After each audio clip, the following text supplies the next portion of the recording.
listen, I get it. I'm sure I'm going to hear some people try and say that, this is a bit hypocritical to be excited for this stuff. But at the end of the day, I feel like Microsoft needs to do a better job of selling their platform. And so the fact that they are putting their platform out there and being very aggressive with how they price their platform, I think it's pretty critical for their future of that platform. Now, that doesn't mean that they're ever going to really outsell, say, PlayStation or whatever, but it does mean that they are taking it more seriously, and I think that kind of goes in a long kind of stretch to what we need to see from Microsoft. Now, listen, I'm not holding any illusions or anything like that, trust me when I say that, but I do want to say, hope everybody had a very good holiday and that kind of stuff.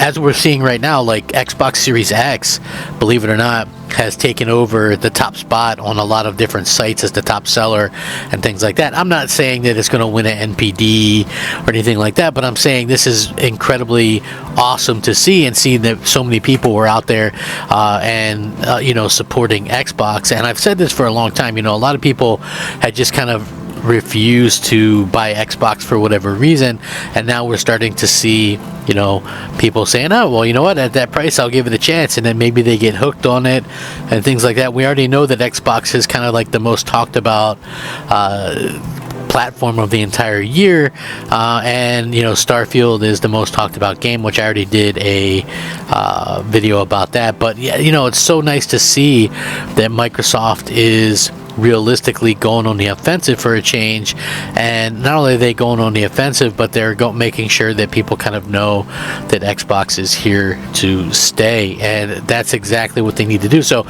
if you did get an Xbox for Christmas or whatever, let me know down in the comments or whatever.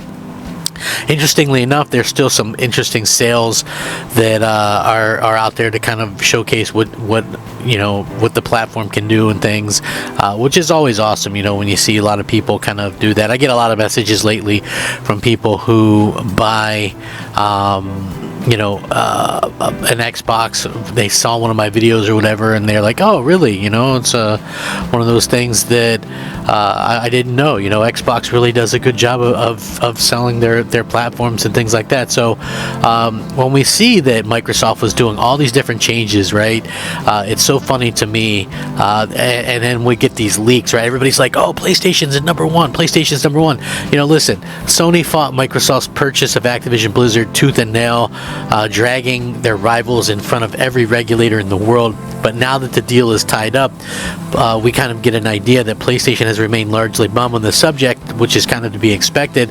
They don't want to come off as sore losers, but it seems like behind the scenes, Sony is very concerned, clearly, about what Activision and what all these moves that Microsoft is doing could mean.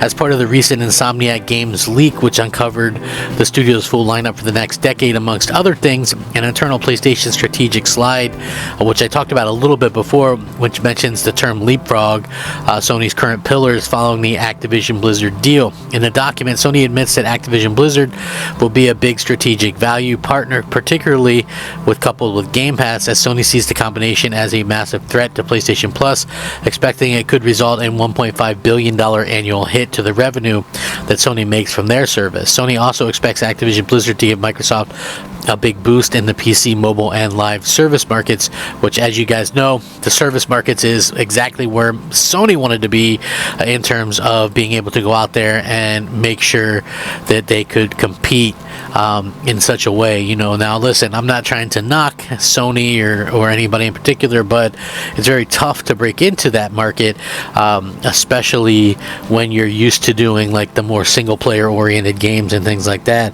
And I hope that Sony kind of realizes that, as we kind of sit here and we're looking at some of these things, we're just kind of glossing at the end of the year going, man, Microsoft had a pretty good year and Sony had a pretty piss poor year. Surprisingly though, Sony admits that their PlayStation pillars are already quote unquote dated and behind the competition, but also says the perfect game subscription remains elusive. The cost of developing major AAA PlayStation exclusives just can't be covered by subscription revenue, according to them. As such, it doesn't sound like Sony plans to use the subscription model count to combat Microsoft, but rather will continue to focus on and expand their premium sales model. It certainly will be interesting to see what will happen over the next few years and whether Sony's concerns are well founded. While it may not seem like much of a change for right now, if anything, Sony seems to have earmarked 2027 as a time frame for when Microsoft's chickens will really come home to roost. A lot to change in the next 3 or 4 years. But anyway, what's interesting about this is what games of a service does. Live service games means that you get continued revenue, right,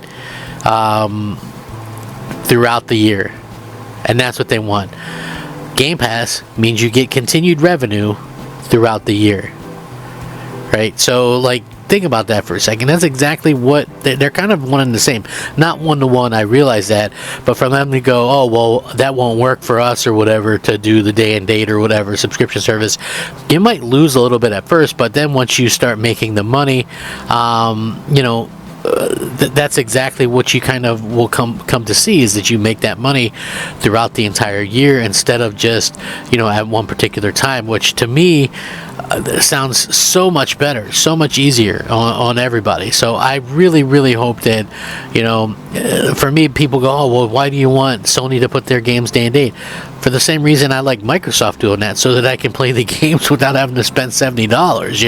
I have my subscription, and that pays for that. It's like, I have my subscription to Netflix. When Stranger Things comes on or whatever, I watch it. I'm not buying the Blu-rays or whatever. It's the same thing. It's like you're paying for a service and you're hoping that these things kind of come about. Now, for Microsoft, I think they're in a much better position than they've ever been, thanks to the Activision deal, because like they've said, and they were very honest about this, I cannot believe how honest and how open and transparent Microsoft has been about this stuff, about needing to be in a situation where they get